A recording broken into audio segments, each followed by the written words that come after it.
very distinguished persons on the dais, of the dais and friends. My first apology to Mr. Mathur that I could not take him in the water metro.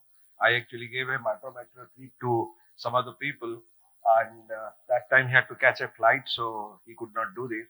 And I extend on the outset all of you, whenever you are in Cochin, please do visit and travel in water metro. It is a lifetime experience, I can always assure you.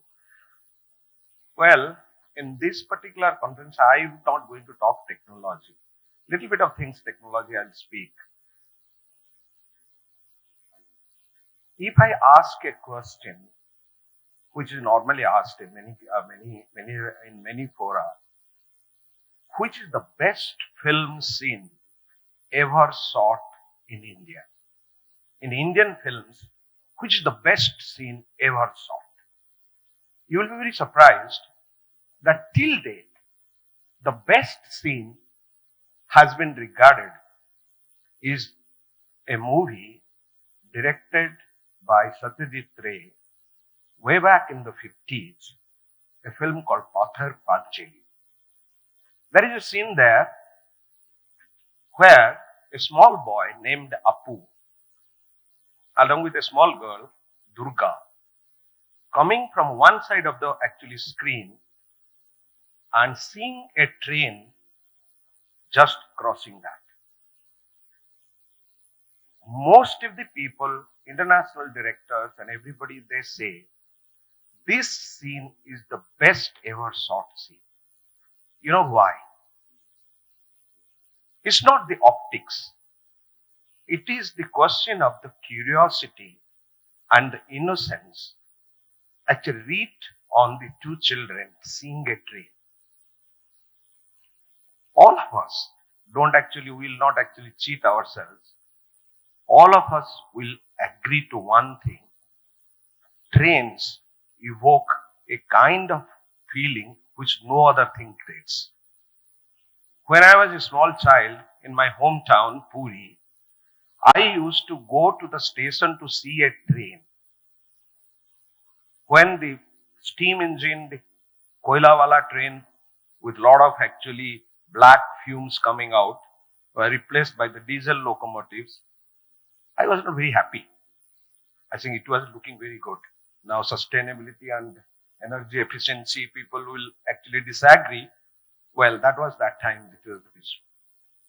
Now coming to the Indian Railways, as most of you know, but most of you are techies, I'll tell you one thing. 1843, Lord Dalhousie thought of Indian Railways.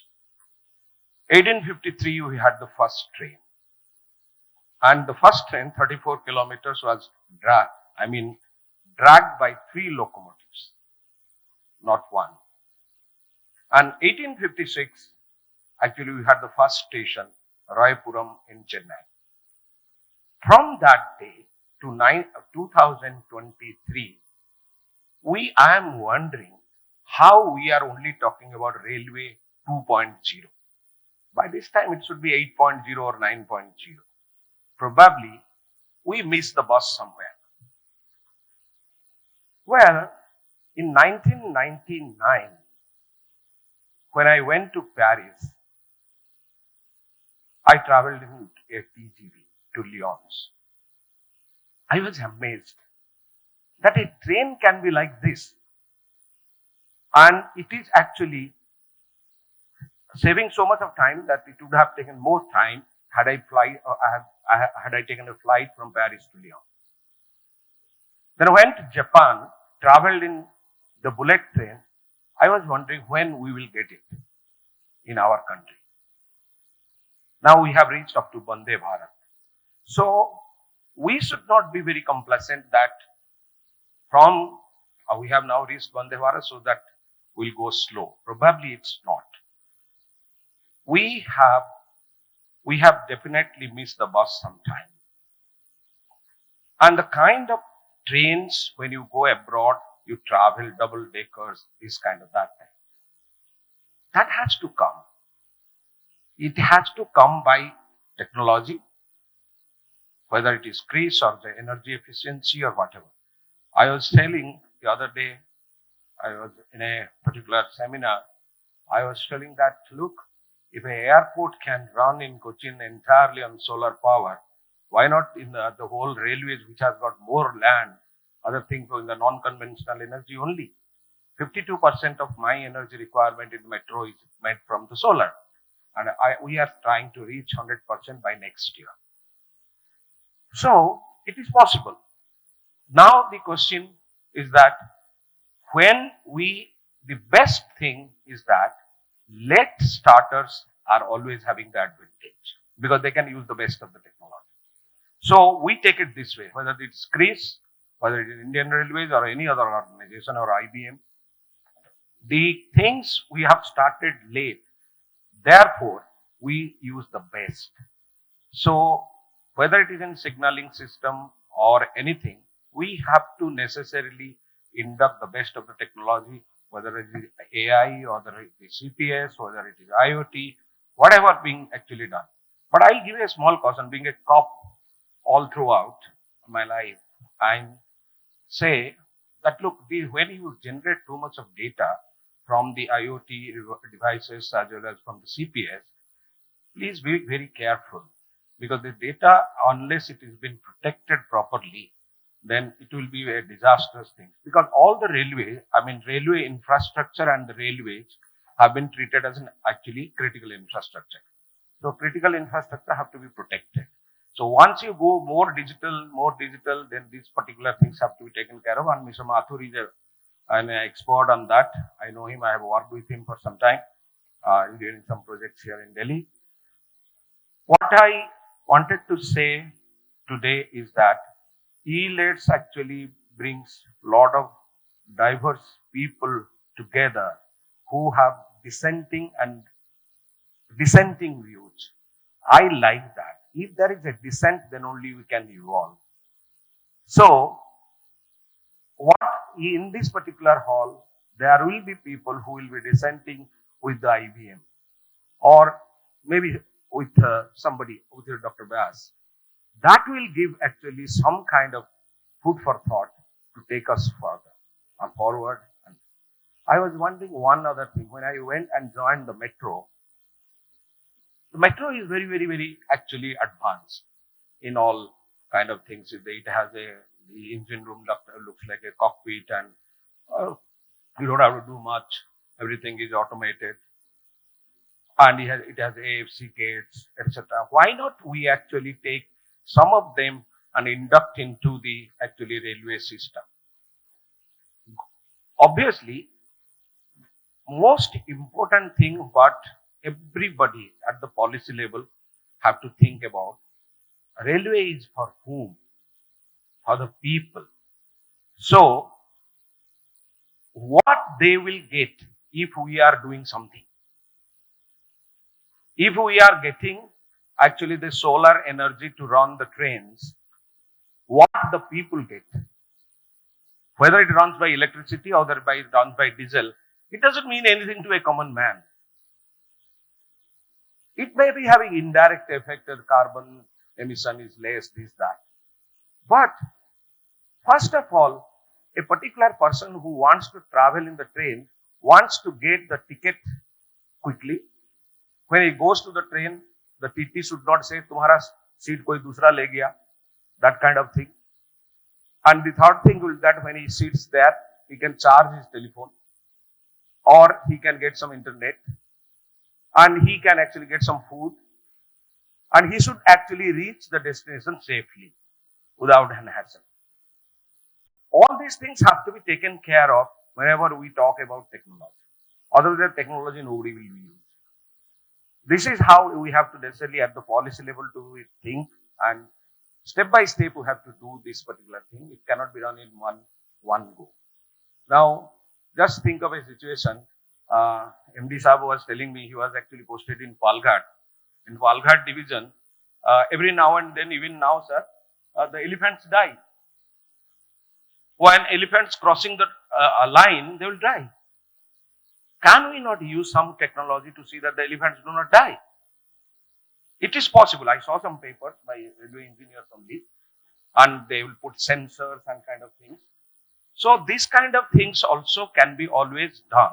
It is not the question of only saying that and we will actually attain a particular speed. After the unfortunate Baleswar incident, somebody was actually I saw some write-ups in some of the leading newspapers saying that अभी इतना speed की क्या जरूरत है? Why should we have so much of speed? This is a very retrograde actually thinking.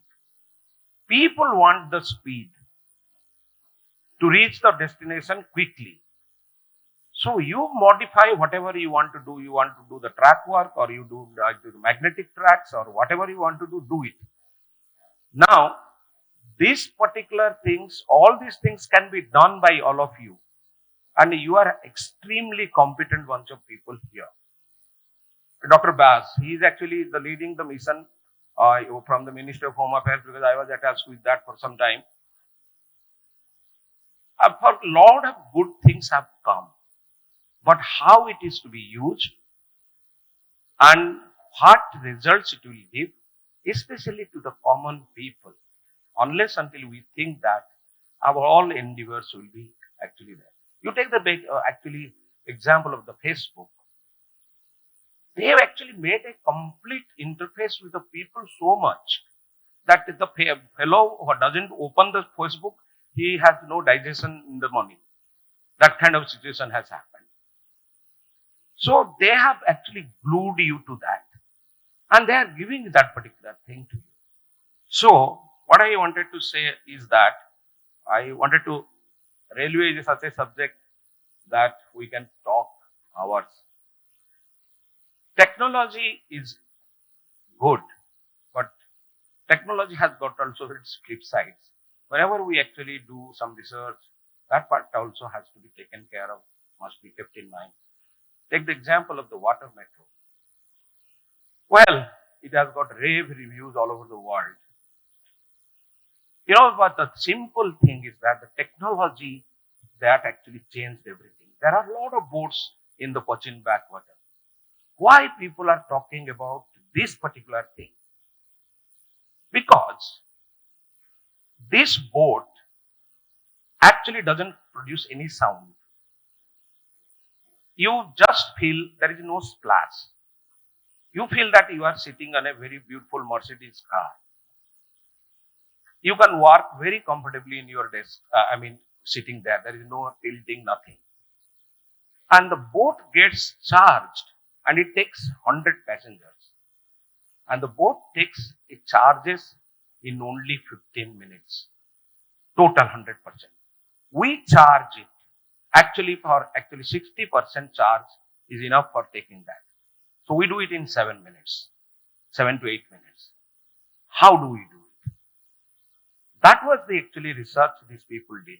They thought they actually experimented a lot of batteries, this, that. Then they thought the LTO is the best one. Of course, it's very expensive, but it served the purpose. So by the time the boat is full, the boat is charged. The passengers enter, by that time it is charged. So similarly, these particular things, if it is thought of during the research, you can do wonders. Last thing I wanted to say is that CRIS is a very, very dear organization to me, because I have been exposed to CRIS in one form or other. I only request, because the MD Saab is here, that let a CRIS consultancy services start.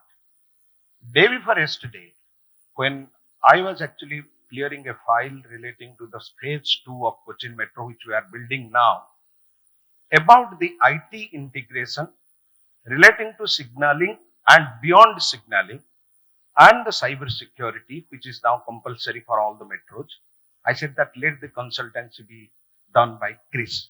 But if I write, MD Saab has to agree or not, that is the question.